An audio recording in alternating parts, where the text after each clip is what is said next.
Now, Religion in the News, a report and comment on religious trends and events being covered by the media. This week's item is from the Boston Globe, August 25th, 2007, with the headline, Challenging the UN's Darker Side. The following are excerpts. The UN will launch a series of international meetings on racism leading up to a major world conference in 2009. The so-called Durban Review process is the follow-up to the 2001 conference in South Africa that turned into a diplomatic fiasco. The lead-up to Durban in 2001 was hijacked by the 57-strong Organization of the Islamic Conference. A February 2001 preparatory meeting for Asian nations was held in Tehran. Israelis were excluded. The preparatory committee adopted a text singling out Israel for ethnic cleansing and of a new kind of apartheid, a crime against humanity. Far worse, though, were the parallel proceedings held by the non-governmental organizations. One widely distributed flyer showed a photograph of Hitler and the question, "What if I had won?" The answer, there would be no Israel. Goebbels-like caricatures of Jews circulated freely.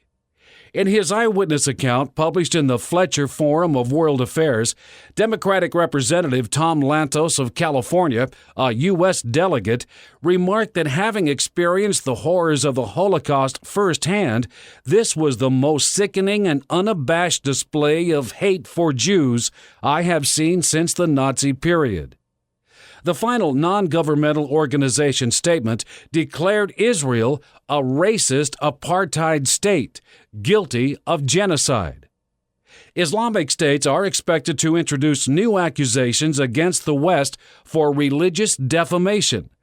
The subtext of this refrain, which has made its way into UN resolutions over the past 6 years, is that the greatest victim of September 11 was actually Islam. The party chosen to chair the entire process through 2009 indicates its seriousness of purpose. Muammar Gaddafi's Libya, all under the UN's imprimatur.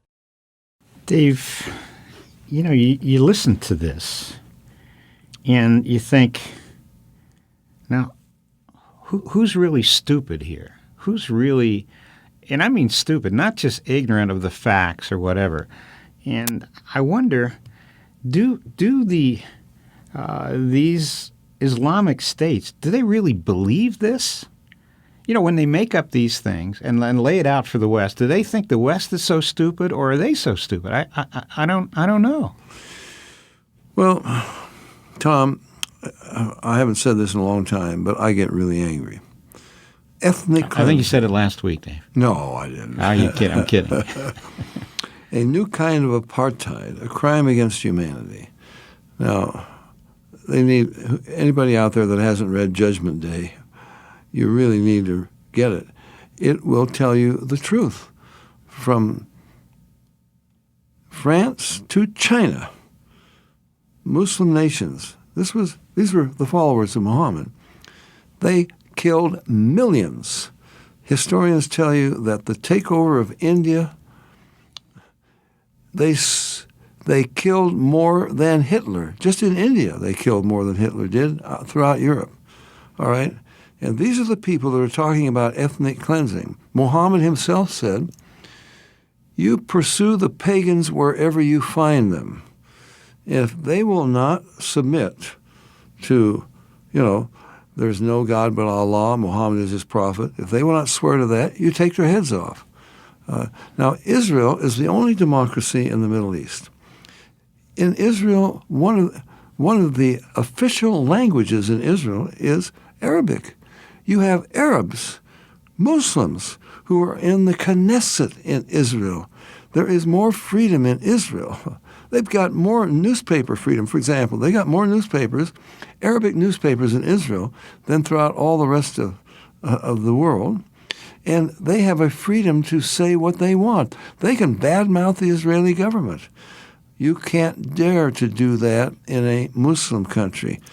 You must be a Muslim to be a citizen of Saudi Arabia. No Jew can set foot in Saudi Arabia. Muhammad killed them all. or except for those who escaped. You cannot be a citizen without being a Muslim. You cannot carry a Bible on the street.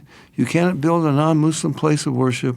There's no freedom of press, freedom of speech, freedom of anything in a Muslim country. And how, Tom, how can they say these things with a straight face? They are such liars, such hypocrites, it just makes me angry. Well, and you have every right to be, Dave, but the anger comes that many in the West buy this stuff. For example, I'm going over this article again. The subtext of this refrain, which has made its way into UN resolutions over the past 6 years, is that the greatest victim of September 11th was actually Islam. What? These were all Muslims who brought those, who did that destruction. They did it not on their own. They did it in obedience to Muhammad himself, to the command of their prophet. They did it in obedience to their scriptures. There are more than 100 verses in the Quran about killing people in order to force them into Islam. This has been the history of Islam down through the centuries. It still is. Now, how can they say this with a straight face? And how, Tom, as you pointed out, what angers me the most is why anyone would believe this. No Holocaust. Go to the Holocaust Museum. We got the photographs. For more information about the Berean call us toll-free at our order number or visit our website